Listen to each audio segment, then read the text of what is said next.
Hello and welcome to the RadioGraphics podcast. I am Refky Nicola, an abdominal radiologist from SUNY Upstate University Medical Center in Syracuse, New York. And today I'll be hosting this podcast and talking to you about the recent editorial that was published in the July-August 2022 edition of RadioGraphics, which is entitled Creating an Award-Winning RSNA Educational Exhibit. This is basically all the information I wish I had known when I had to create my first educational exhibit for RSNA. This article was written just in time when we're looking on putting together our RSNA exhibits. The deadline is quickly approaching, but it's important to consider these factors if you're serious about being considered for a RadioGraphics article or for an RSNA award. First, nearly all publications within RadioGraphics Journal originate from educational exhibits presented at the RSNA meeting and have been selected either as full-length manuscripts for RadioGraphics or as a dedicated PowerPoint presentation for RadioGraphics fundamentals. Did you know that there are well over 2,000 exhibits presented at RSNA, and only a handful are selected by each of the 20 subspecialty panels? So you can imagine that there are just so many great exhibits. If you even put together a great exhibit, that doesn't guarantee it will be accepted or given an award. Several factors go into how exhibit is selected. Each exhibit is carefully assessed based upon 5 different criteria. These criteria are its educational value, publication potential, general interest, clarity of focus, and the pictorial quality of the exhibit. The RadioGraphics panel also considers whether a similar article has been published recently. The first 3 criteria, which I'm going to talk about, are the educational value, publication potential, and general interest of your educational exhibit. They all go hand in hand, so it's important to think about them when you're constructing your exhibit. It's important to organize your exhibit around the topic which has high educational value. It should have something unique about it, but at the same time, it should be mainstream and relevant to today's practicing radiologist.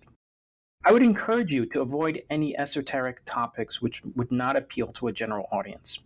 Before you start putting together the exhibit, think how your exhibit can accomplish 3 goals. First, how can I teach the topic to someone who's new to it?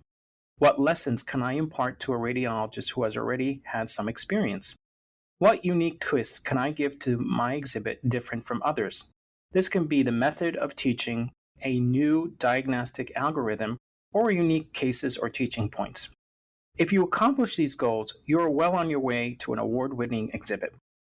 The 4th criteria is the organization and clarity of focus, or how the exhibit is presented. This is both the organization of the topic in the exhibit from beginning to end and the organization of each slide. Organization is really the key to RSNA exhibits because viewers have to be able to grasp the concept of your exhibit in 5 to 10 minutes. If the exhibit is confusing, repetitive, or scattered, readers won't understand or remember the points you're trying to get across. It's important to delineate clear objectives for the exhibit from the very beginning. The content should be simple and clear. Always try to keep this thought in the back of your mind. Does this content tie in directly to the learning objectives? Does it highlight what I'm trying to teach? Am I getting my point across in a clear and simple manner? Try to divide your topic into 3 to 5 sections to help with organizing your cases or teaching points. Each slide also has to have an organization and a single teaching point. You need to balance between words and images. Too many of one will make this slide difficult to grasp. And don't try to do too much with one slide. Give the reader enough time and space for the lesson to sink in. One of the best options to help you find ideas as well as how to construct your exhibit is looking at the prior educational exhibits website to review the exhibits that were identified for RadioGraphics from last year's annual meeting.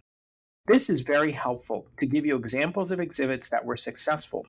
You will also see how well-organized exhibits are structured, how images and cases are incorporated into the topic, and how they all dovetail to the teaching points.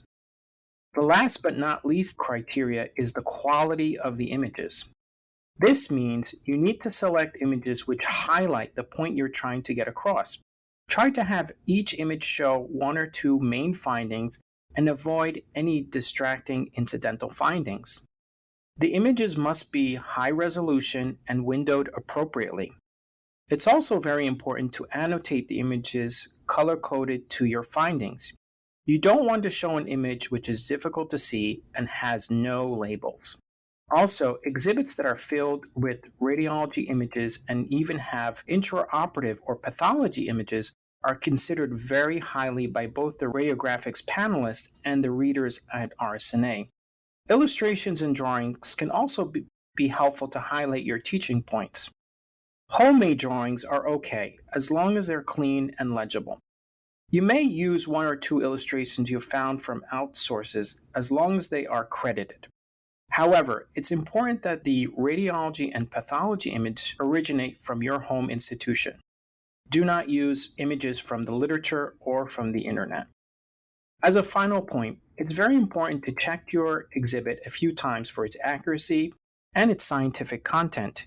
You may even consider having a colleague review your exhibit to assess for the accuracy, whether it's up to date and it has good references. If you're a trainee, don't try to do this by yourself. I would encourage you to find a mentor who can guide you through this process. This will be a win-win for both of you, and the mentor may lead to a lifelong friendship or collaboration. Finally, before you click submit, make sure to review your exhibit on the submission site to make sure that everything works as planned and meets the technical requirements and limitations which are set by RSNA. If you want to know more, you can read the entire editorial in the recent July and August 2022 edition of the RadioGraphics Journal. Thank you for listening, and good luck to all who have submitted an exhibit. I'm sure that your hard work will pay off.